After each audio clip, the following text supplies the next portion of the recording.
mmoja. Mbona kama miujiza hii?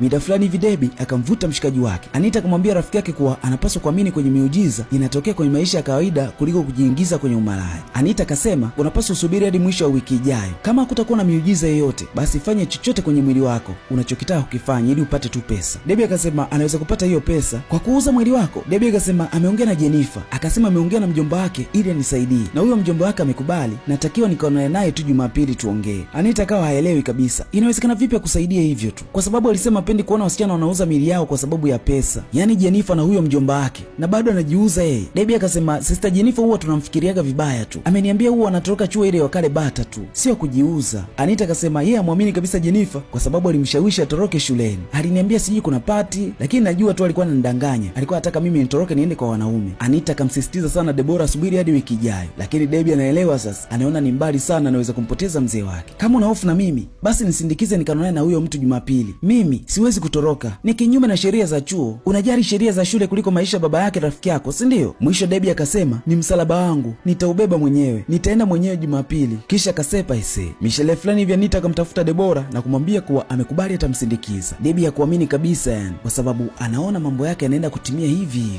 Leo ndiyo ile siku ambayo Deborah anaenda kuonana na mjomba wake Jennifer. Wakatoroka chuo vizuri kabisa, hakuna mtu ambaye aliwagundua ise. Haya mambo yapo sana shule za bweni huko, watu wanatoroka kila siku kwenda huko ambako wao wanakutaka. Jennifer, Rosie, Anita na Deborah walikuwa wamewaka kishenzi yani. Wanajua wanaenda kwenye show za Diamond, hajui kila ambacho kinaenda kwa kuta huko. Walipofika huku, walisubiri sana hapa ndani, hakuna mtu aliyekuja. Akaja Jennifer akasema wamempigia mjomba wao anakuja, lakini atachelewa kidogo, kwa hiyo itabidi wasubiri hapa. Akawapa na juice ili wamsubiri vizuri pale. Anita akawa na goma bana, lakini mwisho akawa amekubali. Wakaendelea kuipiga juice mdogo mdogo huku wakimsubiri mjomba aje amalize jambo. Lakini ghafla Anita akawa anahisi kichwa kinamuuma sana. Hali ikazidi kuwa mbaya ise. Mwisho akadondoka chini. Hawaelewi nini ambacho kimetokea pale. Jennifer na Rose wakaja kuuliza nini ambacho kimewekwa kwenye ile juice, na kwa nini kwenye juice ya Anita tu. Huyu mchizi hapa anaitwa Mr. Yemi. Akawaambia ameweka sumu kwenye ile glasi ya Anita. Akawaambia mnapata milioni 5 kwenye hii kazi, mnadhani ni rahisi eh? Yemi ana ugomvi mkubwa wa kibiashara na baba yake Anita, kwa hiyo kwenye kulipa kisasi akaamua kumtafuta mtoto wake ili amuue, na dhamira yake inaelekea kufanikiwa ise.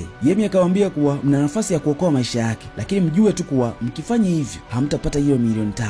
Sasa machaguo ni yenu. Hali ya Anita huku ikazidi kuwa mbaya mtu wangu. Sumu inazidi kumtafuna ise. Jennifer na Rose waliporudi, Debbie akaulizia daktari yuko wapi, kwa sababu alijua amemfuata daktari, lakini watu wapo kimya tu, hatumpeleki popote. Kwa nini? Jennifer akasema ili tupate pesa lazima Anita afe. Hamkuniambia hivyo. Lakini kumbuka alisema anaweza kufanya chochote huyo. Rose akasema hatupasi kugombana hapa, tunapaswa kujua hiyo milioni 5 tunaigawana vipi. Tunachotakiwa tumwache afe tukamzika.